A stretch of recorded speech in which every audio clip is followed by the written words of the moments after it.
Hello everyone, welcome back. This is Rohit Semwal. आज की इस वीडियो में हम लोग बात करेंगे कि किस तरीके से गवर्नमेंट ई मार्केट प्लेस के ऊपर एक प्रोडक्ट बेस्ड बिड आप किस तरीके से पार्टिसिपेट कर सकते हो। मोटिव ये है इस वीडियो का ताकि आप लोगों को मैं समझा सकूं कि आपको किस तरीके से टेंडर के रिक्वायरमेंट को समझना है, गवर्नमेंट ई मार्केट प्लेस या फिर जो प्रोडक्ट बेस्ड बिड का एल्गोरिदम किस तरीके से वर्क करता है, क्या क्या चीजें मिस्टेक आप लोग करते हो नॉर्मली एक टेंडर को सबमिट करते वक्त, किन चीजों को आपको ध्यान में रखना है और किस तरीके से बायर की रिक्वायरमेंट को समझते हुए आपको एक फुली कॉम्प्लाइड या फिर आपको अच्छे से tender participate government e market place के ऊपर करना है। पहले भी काफी बार मैं इस टॉपिक के ऊपर वीडियो बना चुका हूं, दोबारा इसलिए बना रहा हूं कि क्योंकि काफी सारी रिक्वेस्ट मेरे पास आ रही थी और मुझे भी लगा कि इन 2-3 महीनों में ना, आपको भी पता है जनवरी फरवरी मार्च में होता क्या है कि जो बिड फ्लो है वो काफी इंक्रीज हो जाता है। आप देखेंगे कि नॉर्मली जब फाइनेंशियल ईयर स्टार्ट होता है आपका अप्रैल मई मई जून जुलाई अगस्त, उस टाइम पे इतने टेंडर्स नहीं निकलते जितना इन 3-4 महीनों में निकलते हैं। होता क्या है, क्योंकि ट्रैफिक ज़्यादा हो जाता है तो गवर्नमेंट ई मार्केट प्लेस भी थोड़ा सा स्लो हो जाता है और जिस टेंडर को सबमिट करने में नॉर्मली मान लीजिए कि 1 घंटा लगता है, तो उसमें आपको काफ़ी बार टाइम भी लग सकता है। और कभी कभार ऐसे भी केसेस होते हैं कि एंड टाइम पे अगर आप किसी बिड को लेके जा रहे हो तो हो सकता है कि वो प्लेटफॉर्म भी वर्क करना बंद कर जाए। तो सजेशन मेरा ये है कि इन 2-3 महीनों में आप लोग अपना जो टेंडर है या फिर जो भी बिड है उसे अच्छे से प्लान करके टाइमली सबमिट कर दे। टाइमली से मेरा कहने का ये मतलब है कि एटलीस्ट एक दिन पहले आप उस टेंडर को सबमिट कर दीजिए, लास्ट मोमेंट तक मत लेके जाइए, क्योंकि कुछ भी हो सकता है। कभी कभार सॉफ्टवेयर वर्क नहीं करता, कभी आपका इंटरकनेक्टिविटी जा सकती है, कुछ भी हो सकता है। तो इस वीडियो में हम लोग समझेंगे कि किस तरीके से गवर्नमेंट ई मार्केट प्लेस के ऊपर एक फुली कॉम्प्लाई बिड आप डाल सकते हो। तो आइए स्टार्ट करते हैं अपना वीडियो। अब चलते हैं हम लोग पार्टिसिपेशन के ऊपर।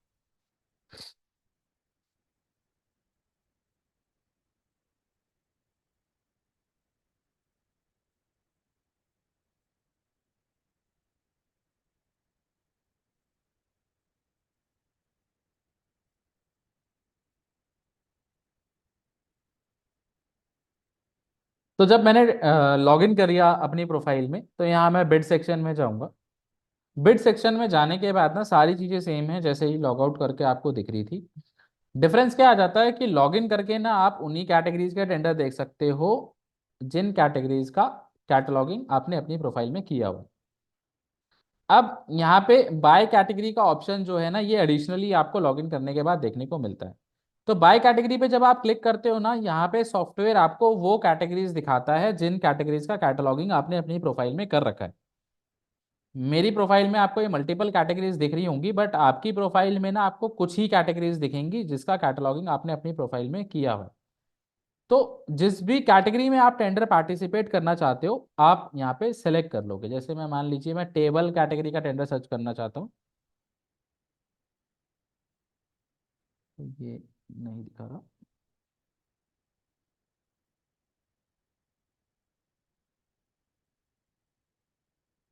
अभी ना बिट डैशबोर्ड ठीक से चल भी नहीं रहा है और भी बहुत सारी कैटेगरीज मेरी प्रोफाइल में एडिड है, बट ये सॉफ्टवेयर यहाँ पे नहीं दिखा रहा। कुछ मेंटेनेंस भी चल रहा है गवर्नमेंट ई मार्केट प्लेस पे टेंडरिंग डैशबोर्ड में, तो कुछ कुछ चीज़ें ठीक से सर्च नहीं हो रही। तो यहाँ पे बेसिकली ना आपको सारी ही कैटेगरीज देखने को मिलती है जिसका आपने कैटलॉगिंग किया हुआ है। जैसे यहाँ पे नहीं दिखा रहा है ये। तो जिस भी कैटेगरी के टेंडर आपको सर्च करने हैं ना, आपको यहाँ पे सेलेक्ट करना होता है। जैसे हम लोग एग्जांपल लेते हैं इस कैटेगरी का। इस कैटेगरी को मैंने सेलेक्ट किया, तो सॉफ्टवेयर क्या करेगा, इस कैटेगरी में अगर कोई टेंडर लाइव होगा ना तो मुझे दिखा देगा। अभी यहाँ पे दिखा रहा है नो डेटा फाउंड, तो कोई कैटेगरी, इस कैटेगरी में कोई टेंडर नहीं निकला। तो 2-4 कैटेगरीज और सेलेक्ट कर लेते, तो इन कैटेगरीज में कोई टेंडर होगा तो सॉफ्टवेयर दिखा देगा। तो जैसे मैंने 5 कैटेगरी सेलेक्ट करी है, उनमें से किसी एक कैटेगरी में टेंडर लाइव है तो वो सॉफ्टवेयर मुझे यहाँ पे दिखा रहा है। तो ऐसे ही जिस भी कैटेगरी में आप देखना चाहते हो ना, वो आप अपने अकॉर्डिंग यहाँ पे सर्च कर सकते हो।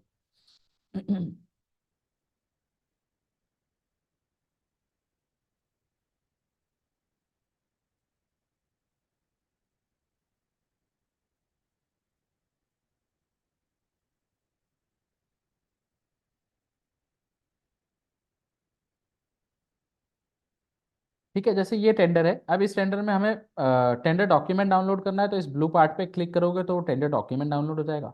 टेंडर पार्टिसिपेट करना है तो पार्टिसिपेट पे क्लिक करोगे टेंडर आप सर्च करेंगे जिसमें भी पार्टिसिपेट करना है, इस तरीके से आप पार्टिसिपेट पे क्लिक करेंगे और आगे प्रोसीड करेंगे। प्रोसीड करने के बाद कुछ इस तरीके से इंटरफेस आपको देखने को मिलता है। सबसे पहले आपको डिटेल्स दी गई होती हैं, bid start date, end date, bid validity, bid opening date. नीचे आपको बायर की डिटेल्स देखने को मिलती हैं कि बायर कौन है, और ये सारी डिटेल्स आपको बेसिक डिटेल्स यहाँ पे देखने को मिलती है। स्टार्ट डेट एंड डेट सबको समझ में आता है कि टेंडर कब निकला और टेंडर कब खत्म होगा। उसके बाद है यहाँ पे बिड वैलिडिटी। बिड वैलिडिटी क्या होती है कि जो भी टेंडर आप पार्टिसिपेट करते हो और उसमें जो प्राइस डालते हो या फिर जो भी ऑफरिंग डालते हो, वो कितने दिन तक वैलिड रहती है। मतलब ऐसा तो नहीं है कि कोई टेंडर आपने पार्टिसिपेट किया और उसमें आपने जो प्राइस डाला वो आजीवन या फिर हमेशा के लिए आप बाउंड हो गए बायर के साथ उसी प्राइस में देने के लिए। ऐसा बिल्कुल भी नहीं है। उसका एक डेडलाइन होता है कि वो जो प्राइस है या फिर जो भी आपकी ऑफरिंग है वो कितने टाइम तक वैलिड है। तो उसकी जो वैलिडिटी है यहाँ पे डिफाइन करी गई है कि जब भी एंड डेट होगी उसके बाद 30 दिन तक आपका जो प्राइस है वैलिड रहेगा।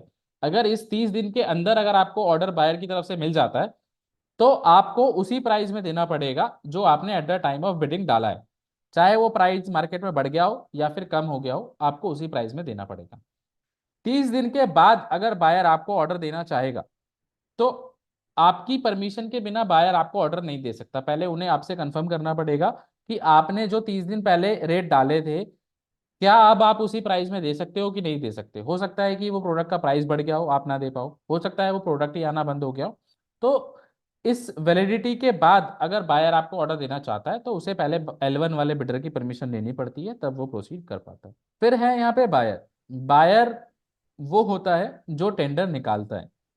ऊपर यहाँ पे आपको कंसाइनी की डिटेल्स दी गई होती है। कंसाइनी वो है जहाँ पे आपको मटेरियल पहुंचाना है, जहाँ पे आपको डोर डिलीवरी देनी है, यही वो एड्रेस होता है जहाँ पे आपको मटेरियल पहुंचाना होता है।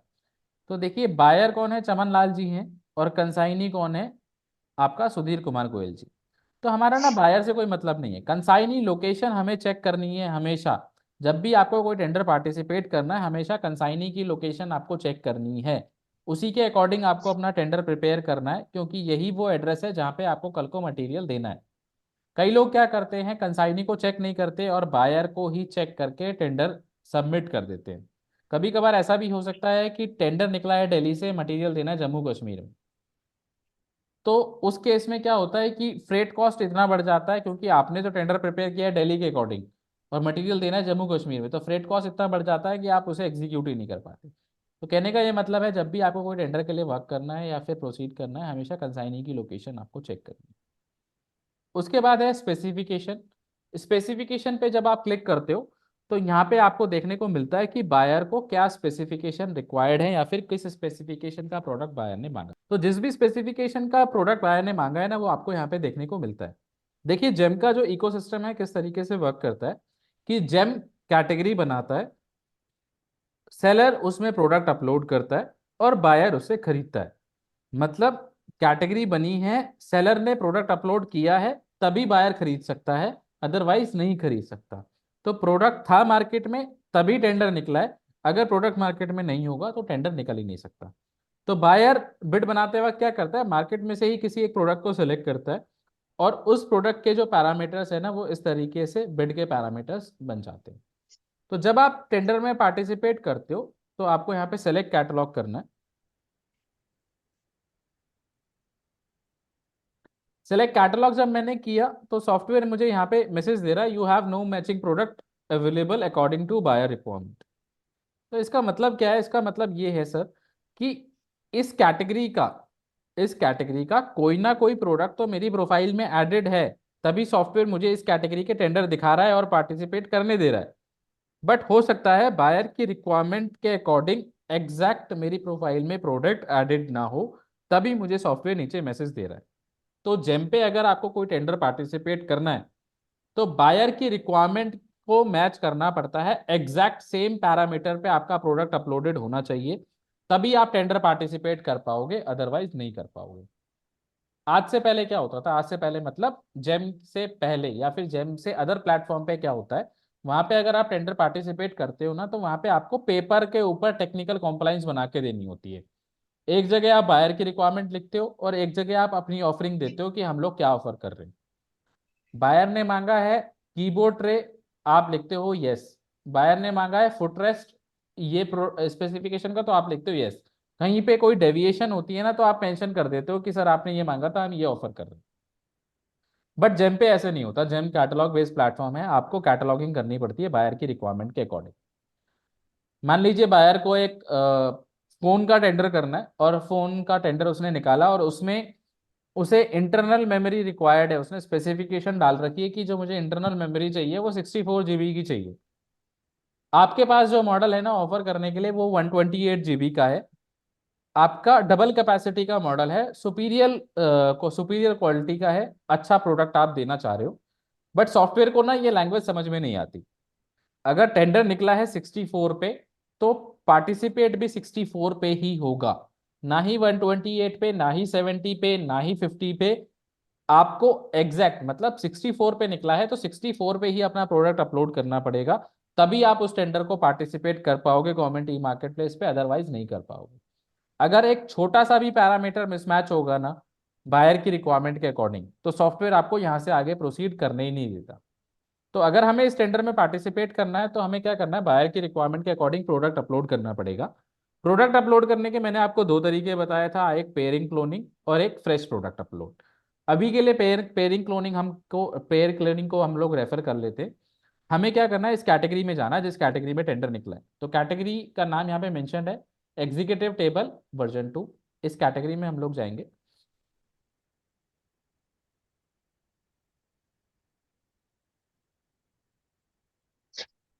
कैटेगरी को मैंने ओपन किया, यहाँ पे लेफ्ट हैंड साइड में स्पेसिफिकेशन आपको दी गई है।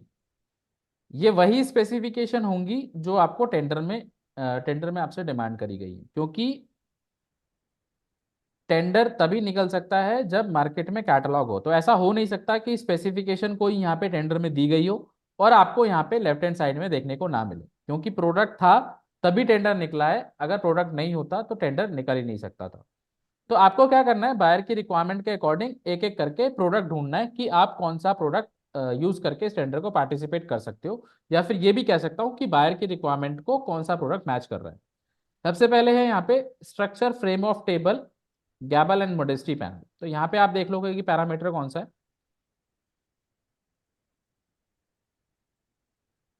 स्ट्रक्चर फ्रेम ऑफ टेबल ये है, गैबल एंड मोडेस्टी पैनल ये मैंने सेलेक्ट कर लिया। तो बाकी के जो प्रोडक्ट्स हैं ना वो बाहर हो जाएंगे, वो स्टैंडर्ड के मतलब इस स्पेसिफिकेशन में जो नहीं होंगे वो हट जाते हैं, यहाँ से एलिमिनेट हो जाते हैं। उसके बाद है type of storage provided.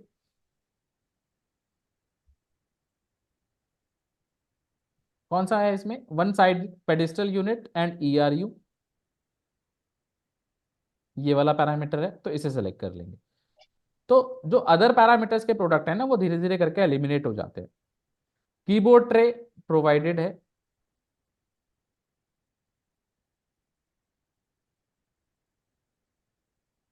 Footrest provided और नॉट प्रोवाइडेड, दोनों ही पैरामीटर अलाउड है, तो इसमें कोई करने की जरूरत नहीं है। बाकी यहाँ पे देख लेंगे कि दो ही पैरामीटर है तो दोनों ही बायर ने अलाउड कर रखे हैं, तो इसे हमें सेलेक्ट करने की जरूरत नहीं है, दोनों में से कोई भी चल सकता है। टेबल टॉप मटेरियल क्या है, प्री लैमिनेटेड एमडीएफ बोर्ड।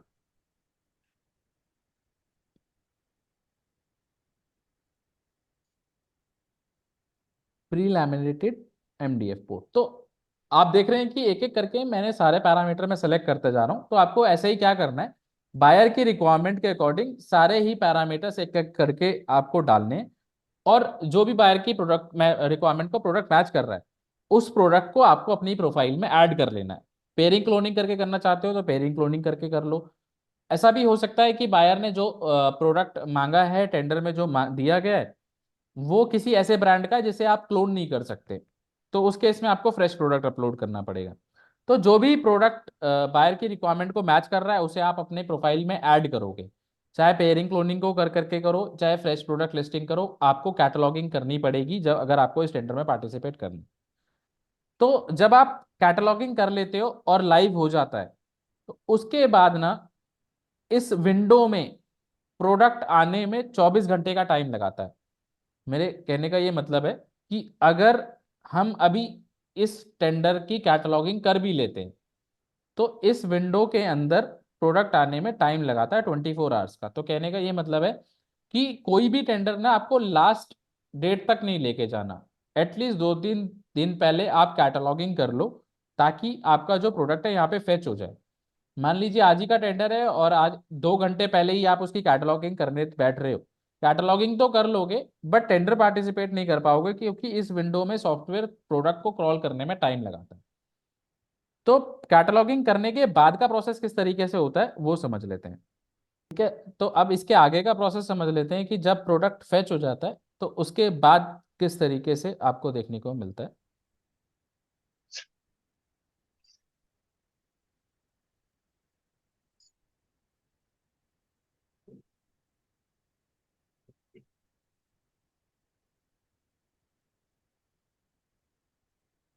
एक ऐसा टेंडर खोल लेते हैं जिसमें काफ़ी सारा डॉक्यूमेंटेशन हो, ताकि मैं आपको समझा भी पाऊँ कि डॉक्यूमेंटेशन किस तरीके से करना है आपको।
जैसे ये टेंडर है,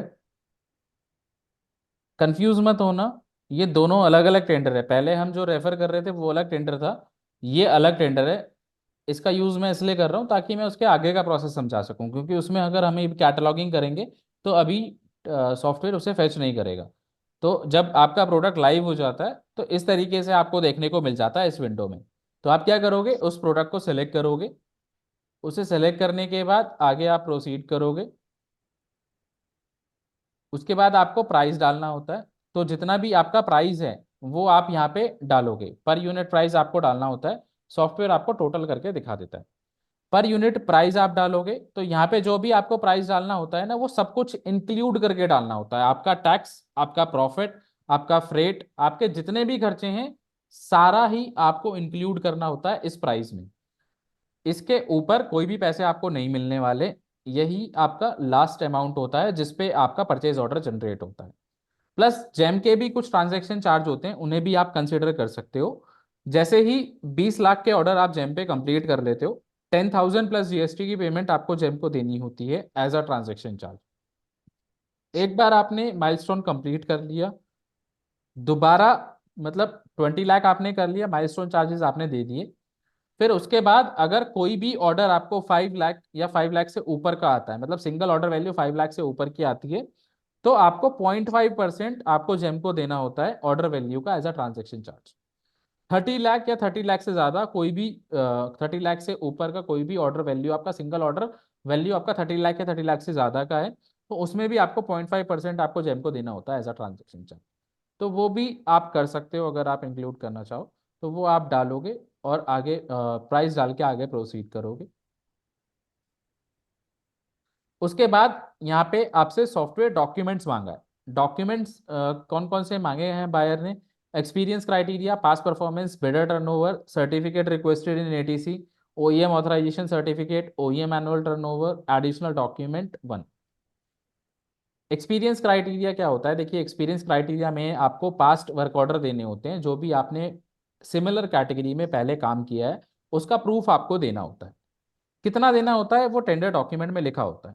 जैसे यहाँ पे लिखा गया है years of past experience required, 1 साल का मांगा गया है। तो लास्ट 1 साल में आपने सिमिलर कैटेगरी में जो भी काम किया है, उसके परचेज ऑर्डर, उसका वर्क कंप्लीशन सर्टिफिकेट, जो भी आपके पास है प्रूफ, उसको पीडीएफ बना के आप यहाँ पे अपलोड करोगे। उसके बाद है पास्ट परफॉर्मेंस। पास्ट परफॉर्मेंस में भी आपको पास्ट वर्क ऑर्डर ही देना होता है, बट यहाँ पे डिफाइन होता है कि पास्ट परफॉर्मेंस आपको कितनी देनी है। जैसे यहाँ पे पास्ट परफॉर्मेंस मांगी गई है 10%। तो ये जो 10% की पास्ट परफॉर्मेंस है ना, पहले क्वांटिटी वाइज होती है और फिर वैल्यू वाइज होती है। क्वांटिटी वाइज मतलब मान लीजिए आप कोई टेंडर पार्टिसिपेट कर रहे हो और उसकी जो टोटल क्वांटिटी है उस टेंडर की 100 है, और उसमें पास परफॉर्मेंस मांगी है 10%। तो 100 का 10% कितना हुआ? 10। तो 10 क्वांटिटी आपने पहले कहीं पे सप्लाई करी होनी चाहिए, उसका प्रूफ आपको देना है। 20% मांगी है तो 20 क्वांटिटी, 30% मांगी है तो 30 क्वांटिटी, 50 मांगी है तो 50 क्वांटिटी, 50% मांगा है तो 50 क्वांटिटी। तो पहले ये क्वांटिटी से कैलकुलेट होती है। जिस केस में क्वांटिटी कैलकुलेट नहीं की जा सकती, मतलब ये जैसे एक टेंडर है, ये सिंगल क्वांटिटी का है, तो एक का 10 तो कुछ होगा नहीं, मतलब एक का 10% तो कुछ होगा नहीं। सिंगल क्वांटिटी को तो आप तोड़ नहीं सकते हो। तो उस केस में वैल्यू वाइज होती है। मतलब अगर आप उस टेंडर की जो टेंटेटिव ऑर्डर वैल्यू है वो 1 करोड़ रुपए है, तो 1 करोड़ का 10% 10 लाख रुपए हो गया, तो 10 लाख रुपए तक का काम आपने पहले किया होना चाहिए। तो उसका पीडीएफ आप यहाँ पे अपलोड करो। फिर है बिडर टर्नओवर। बिडर टर्नओवर में आपको टर्नओवर सर्टिफिकेट देना होता है। आपका सीए एक सर्टिफिकेट बना के दे देगा आपको, टर्नओवर सर्टिफिकेट, वो आप यहाँ पे अपलोड कर दोगे। इस टेंडर में क्वालिफाई होने के लिए कितनी टर्नओवर चाहिए वो टेंडर में लिखा होता है। जैसे यहाँ पे लिखा होगा minimum average annual turnover bidder की कितनी रिक्वायर्ड है, 5 लाख रुपए। तो टर्नओवर में तो आप ज्यादा कुछ कर नहीं सकते, जितनी भी एक्चुअल होगी ना वो आपका सीए आपको लिख के दे देगा, वो आप एज इट इज अपलोड कर दो। फिर है certificate requested in ATC. Certificate requested in ATC का मतलब है certificate requested in additional terms and condition. तो एडिशनल टर्म्स एंड कंडीशन आपको दो जगह देखने को मिलती है। एक कंसाइनी के ऊपर आपको यहाँ पे टर्म्स एंड कंडीशन देखने को मिलती है। इसे आप ओपन कर लोगे, जो भी टर्म्स एंड कंडीशन है यहाँ पे इन्हें पढ़ लोगे। जो भी डॉक्यूमेंट बायर ने मांगे हैं उसे एक पीडीएफ में बना के आप अपलोड कर दोगे। कहीं पे कोई सर्टिफिकेट मांगा है तो सर्टिफिकेट आपको अपलोड करना है। अगर मान लीजिए किसी ने मांगा आईएसओ सर्टिफिकेट देना है, तो आईएसओ सर्टिफिकेट आप यहाँ पे अपलोड करना है। और मान लीजिए कहीं पे जेनरिक टर्म्स है जहाँ पे खाली आपको इन्फॉर्मेशन बायर ने दी है एटीसी के द्वारा, तो वहां पे आप क्या कर लोगे, एक डिक्लेरेशन दे दोगे कि हमने आपकी दी हुई जो टर्म्स एंड कंडीशन है वो पढ़ ली है, और इनकेस अगर हमें ये टेंडर मिलता है तो हम रेडी हैं आपकी शर्तों के अकॉर्डिंग या फिर आपकी टर्म्स एंड कंडीशन के अकॉर्डिंग इस टेंडर को एग्जीक्यूट करने के लिए। तो एक डिक्लेरेशन भी आप दे सकते हो, बिड एक्सेप्टेंस दे सकते हो आप। बट हर एक केस में बिड एक्सेप्टेंस खाली वर्क नहीं करती। जहां पे अगर बायर ने कोई डॉक्यूमेंट डिमांड किया है आपसे तो वो डॉक्यूमेंट भी आपको देना पड़ेगा। तो एक तो आपको इस तरीके से कंसाइनी के ऊपर आपको टर्म्स एंड कंडीशन देखने को मिलती है। कभी कभार क्या होता है ये ना बटन वर्क नहीं करता या फिर टर्म्स एंड कंडीशन ओपन नहीं होती, तो उस केस में टेंडर डॉक्यूमेंट जब आप डाउनलोड करते हो ना, तो लास्ट में यहाँ पे लिखी होती है buyer edit bid specific terms and condition, यहाँ पे भी आप रेफर कर सकते हो। अब जैसे यहाँ पे लिखा गया है, एटीसी में लिखा है GST certificate, PAN card, Aadhaar card, balance sheet, ISO certificate मांगा गया है, तो आपको ये अपलोड करना है, तो वो आप यहाँ पे अपलोड करोगे। फिर है ओईएम ऑथराइजेशन सर्टिफिकेट। किसी ऐसे सेलर, किसी ऐसे ओईएम का प्रोडक्ट बेच रहे हो, जिस ऐसा प्रोडक्ट बेच रहे हो जैसा ओईएम कोई और है, तो उससे परमिशन सर्टिफिकेट या फिर ऑथराइजेशन सर्टिफिकेट लेके आप डालोगे। ओईएम एनुअल टर्नओवर, सेम उसी का ओईएम का जो टर्नओवर सर्टिफिकेट आप यहाँ पे अपलोड कर रहे हो। उसके बाद है additional document one. Additional document one basically कुछ नहीं होता, ये एक्स्ट्रा स्पेस आपको प्रोवाइड कराया जाता है कि जैसे मान लीजिए कि बायर ने एटीसी में काफी सारे डॉक्यूमेंट्स आपसे मांग लिए, बट यहाँ पे जो फाइल अपलोड होती है ना वो मैक्सिमम 10 MB की होती है। तो अगर आपके जो फाइल है वो बड़ी हो रही है, तो ये स्पेस आपको दिया जाता है कि आप अपने एक्स्ट्रा डॉक्यूमेंट्स यहाँ पे एकोमोडेट कर सकते हो। ऐसा इसका कोई मतलब नहीं होता कि यहाँ पे आपको कोई एडिशनल डॉक्यूमेंट देना, तो ये एक्स्ट्रा स्पेस आपको दिया जाता है। तो एक एक करके आप क्या करोगे, ये सारे जो भी डॉक्यूमेंट्स बायर ने मांगे हैं इन्हें आप अपलोड कर दो।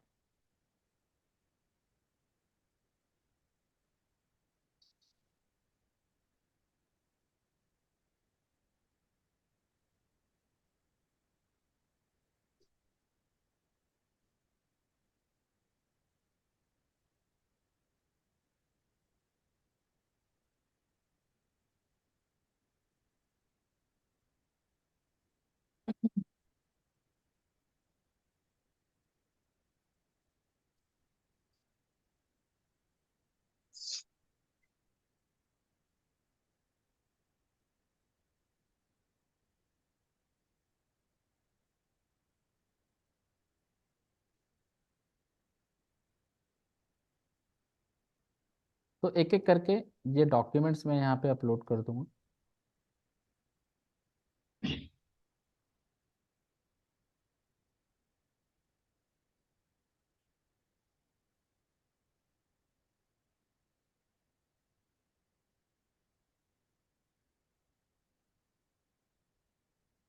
और इसे सेव करूंगा। नेक्स्ट स्टेप है हमारा ईएमडी का। अब ईएमडी क्या होती है? ईएमडी की फुल फॉर्म होती है earnest money deposit. EMD buyer इसलिए मांगता है ताकि वो इंश्योर कर सके, ताकि जो भी लोग उस टेंडर में पार्टिसिपेट कर रहे हैं वो सीरियस हैं उस काम को करने के लिए। ईएमडी आपको टेंडर पार्टिसिपेट करने से पहले देनी होती है। इसीलिए देनी होती है कि ताकि बायर इंश्योर कर सके कि आप लोग अगर उसमें पार्टिसिपेट कर रहे हैं तो आप इंटरेस्टेड हैं उस काम को करने के लिए। ऐसा नहीं कि कल को आपको ऑर्डर दे दिया जाए और आप बोलो कि नहीं, हमने तो ऐसे ही टेंडर पार्टिसिपेट किया था, खाली चेक करने के लिए कि टेंडर होता किस तरीके से। तो उस केस में बायर क्या करता है, ईएमडी एक छोटा सा अमाउंट सबसे अपने पास डिपॉजिट करा लेता है। जिसको ये टेंडर मिलता है उसका ईएमडी आगे एडजस्ट हो जाता है। बाकी L2 L3 या फिर जो लोग डिस्क्वालीफाई होते हैं उनका ईएमडी 100% वापस मिल जाता है। तो ये तो है ईएमडी। उसके बाद है यहाँ पे ईपीबीजी। ईपीबीजी का फुल फॉर्म है ई परफॉर्मेंस बैंक गारंटी। ई परफॉर्मेंस बैंक गारंटी उसको देनी होती है जिसको टेंडर मिलता है। क्यों देनी होती है कि मान लीजिए एक टेंडर हुआ जहां पे आपको 10 डेस्कटॉप देने थे और उसके साथ साथ आपको 3 साल की मेंटेनेंस भी देनी थी। तो आपने डेस्कटॉप सप्लाई किया, बायर ने आपको पूरी पेमेंट कर दी।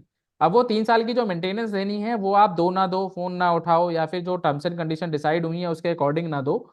तो उससे बचने के लिए बायर क्या करता है, वो स्मूथली चलता रहे सारा प्रोसेस, एक छोटा सा अमाउंट एक ईपीबीजी के रूप में अपने पास रख लेता है कि भैया जो भी टर्म्स एंड कंडीशन डिसाइड हुई है उसके अकॉर्डिंग आप ये मेंटेनेंस दे दो या फिर काम कर दो। जब आपका वो कंप्लीट हो जाएगा तो आप अपना अमाउंट वापस, आपको 100% ये भी मिल जाता है। तो ये ईएमडी और ईपीपीजी इस तरीके से वर्क करते हैं। तो वह ईएमडी आप बनाओगे, अपलोड करोगे, ईएमडी की डिटेल्स डालोगे और इसे सेव करोगे। एग्जाम्शन, अगर आप मैन्युफैक्चरर हो, आप एमएसएमई हो इस प्रोडक्ट के, तो आप एग्जाम्शन ले सकते हो। यस कर सकते हो और एग्जाम्शन ले सकते हो आप। एग्जाम्शन मैंने बताया था आपको कि एमएसएमई की जो एग्जाम्शन है, मतलब एमएसएमई कोर्ट का रूल ये कहता है कि एमएसएमई की जो एग्जाम्शन है वो मैन्युफैक्चरर और सर्विस प्रोवाइडर के लिए, रीसेलर और ट्रेडर के लिए नहीं है। तो अगर आप मैन्युफैक्चरर हो या फिर सर्विस प्रोवाइडर हो और आप एग्जाम्शन के लिए लाइबल हो, मतलब आप सही हो एग्जाम्शन लेने के लिए, आप मतलब वाकई में आप आपका जो स्टेटस है उसके अकॉर्डिंग है, तब तो आप क्लेम कर सकते हो। बट अगर आप एक रीसेलर और ट्रेडर हो और आप एग्जाम्शन के लिए अप्लाई कर रहे हो तो बायर आपको रिजेक्ट भी कर सकता है। तो अगर आप हो तो आप यहाँ पे अपना एमएसएमई सर्टिफिकेट यहाँ पे आप अपलोड कर दोगे और आगे प्रोसीड कर दोगे।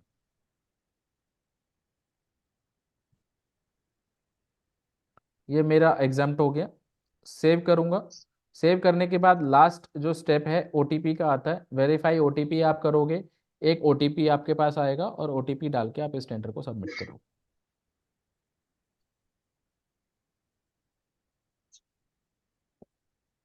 ओटीपी डाला और वेरीफाई। टेंडर पार्टिसिपेट करने के बाद यहाँ पे एक एक्नॉलेजमेंट स्लिप जनरेट हो जाती है, इसे आप सेव करके रख सकते हो अपने पास। पार्टिसिपेट करने के बाद आपको रियलाइज होता है कि आपने कुछ मिस्टेक कर दी, टेंडर गलत डाल दिया, कोई प्राइस गलत डाल दिया, कोई डॉक्यूमेंट गलत डाल दिया, तो यहाँ पे विड्रॉ बिड का ऑप्शन आता है। 3 बार आप इसे विड्रॉ कर सकते हो और दोबारा से रीपार्टिसिपेट कर सकते हो जब तक इसकी डेडलाइन क्लोज नहीं हो जाती। जैसे मैंने यहाँ पे विड्रॉ कर दिया, रीपार्टिसिपेट का यहाँ पे ऑप्शन आ गया, आप इसे रीपार्टिसिपेट कर सकते हो जब तक इसकी डेडलाइन क्लोज नहीं हो। तो जब भी कोई टेंडर निकलता है ना, कोई टेंडर अगर निकला है और उसमें आपको कोई डाउट है, कोई क्वेश्चन है या फिर आप बायर से कुछ पूछना चाहते हो, तो जब भी टेंडर निकलता है, जैसे ये टेंडर आज 2 तारीख को निकला है, तो स्टार्टिंग के 4 डेज में ना आपको यहाँ पे ऑप्शन मिलता है क्रिएट रिप्रेजेंटेशन का।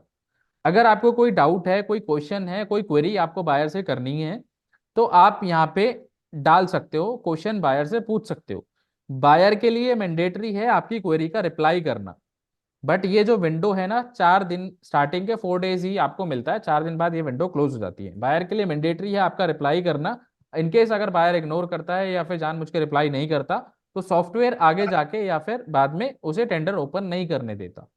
तो अगर आपका कोई क्वेश्चन, कोई क्वेरी है या फिर बायर से आप कोई कम्युनिकेशन करना चाहते हो तो इस विंडो के थ्रू आप कर सकते हो। बायर आपको रिप्लाई जरूर करेगा। बट 4 दिन के बाद ना ये विंडो क्लोज हो जाती है। अभी यहाँ पे क्रिएट रिप्रेजेंटेशन दिखा रहा है, जब ये क्लोज हो जाएगा तो यहाँ पे माई रिप्रेजेंटेशन दिखाएगा, जैसे यहाँ पे दिखा रहा है माई रिप्रेजेंटेशन। माई रिप्रेजेंटेशन में कुछ नहीं, अगर आपने कोई रिप्रेजेंटेशन डाली होगी तो यहाँ पे वो उसका रिस्पॉन्स या फिर उसका जो डेटा है वो आपको देखने को मिलेगा। तो कुछ इस तरीके से आप लोग टेंडर की रिक्वायरमेंट को समझ के अपना रिस्पॉन्स सबमिट कर सकते हो और एक fully comply bid government e market place के ऊपर सबमिट कर सकते हो। आपका कोई सजेशन है, कोई प्रॉब्लम फेस कर रहे हो आप गवर्नमेंट ई मार्केट प्लेस के ऊपर, तो मुझे आप कमेंट करके बता सकते हो। मैं ट्राई करूंगा उस पर वीडियो बनाने का। जल्दी मिलेंगे एक नई वीडियो के साथ। चैनल को सब्सक्राइब करिए ताकि इस तरीके की वीडियो आप लोगों तक पहुंचती रहे। Thank you so much.